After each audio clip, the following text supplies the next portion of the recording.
Well,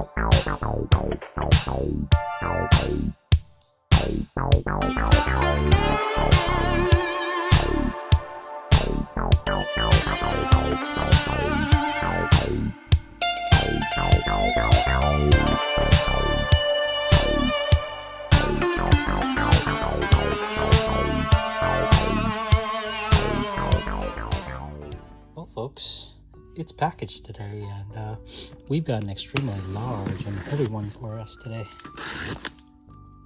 So let's take a look and see what we got. Oh, box within a box. Now this, I can tell you folks, was from a large online bullion retailer, and so they don't mess around when it comes to packing stuff. That's for sure. Ooh, sorry, a little rusty when it comes to the bigger ones. It's been quite a while. I've been really into the small denomination fractional stuff lately, and so it's been a while since I've gotten a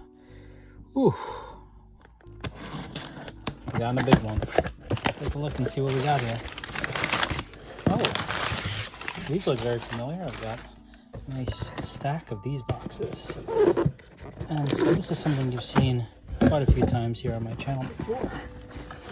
It's really, I would say, my go-to when it comes down to fractional silver, and so combi bars. you know how much I like these combi bars. I just feel that the gram level fractional silver, in my mind, in my humble opinion, that to me is the ideal for doomsday bartering situation. And so I'm a big proponent of stacking grams. And I don't pay much attention to the premium, because to me, it really comes down to, well, I pay a premium when it comes down to doomsday prepping, because I want to be prepared, right? You stock up in preparation for the worst. And you don't only stock up on fractional, but it's good to have a nice base of fractional silver, in my opinion, for your base stack. And so, I've seen a few YouTubers out there talking about, well, what makes up your base stack, or what is it that you primarily like to stack? Well, for me, the way I answer that question, because they were looking for the top three, was, I like to stack vintage, of course. I'm a huge Engelhard fan, so I do love the vintage. I love the appeal behind collectability of vintage silver, especially when the company doesn't exist anymore and they don't make them anymore, because that rarity will add ever increasing demand to those products. So I'm a huge fan of stacking vintage. I'm a huge fan of stacking collectibles, which is kind of like my version of like modern vintage, I guess you could say. So it's not vintage, it's modern collectibles, right? And I also, the third part of my base stack would have to be fractional. As much as I hate the premiums on anything, I love fractional silver.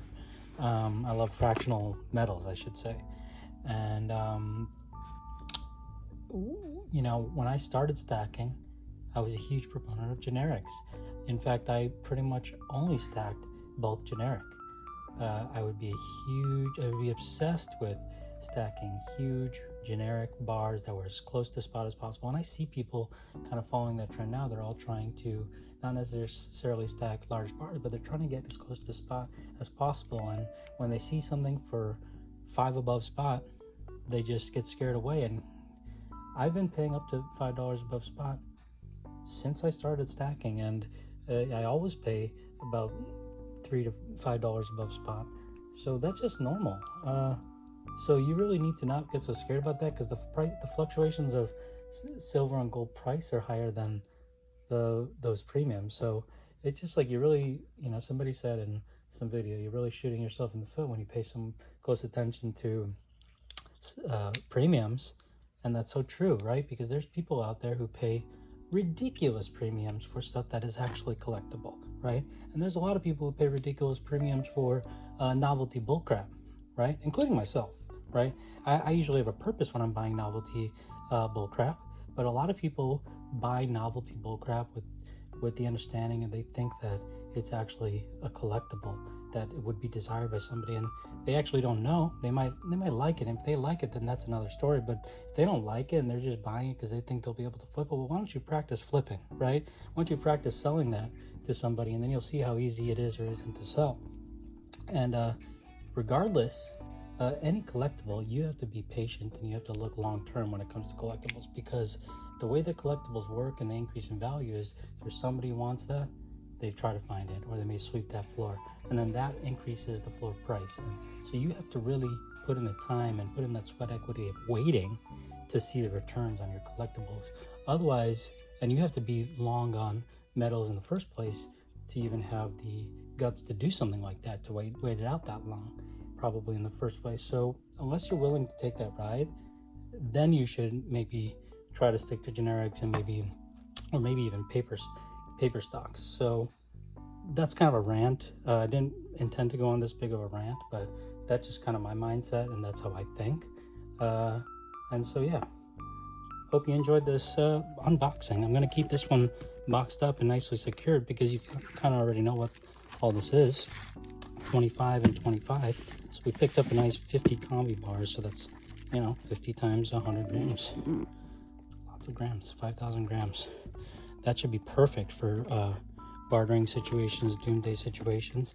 This is the type of stuff that I like to stack when it comes to like prepping, right? Is there a premium? Yeah. Can we find a nice dealer who will give me a reasonable price on this? Yeah. Also, yeah. So that's what it comes down to. That's why I stack this stuff. So I hope you enjoyed this.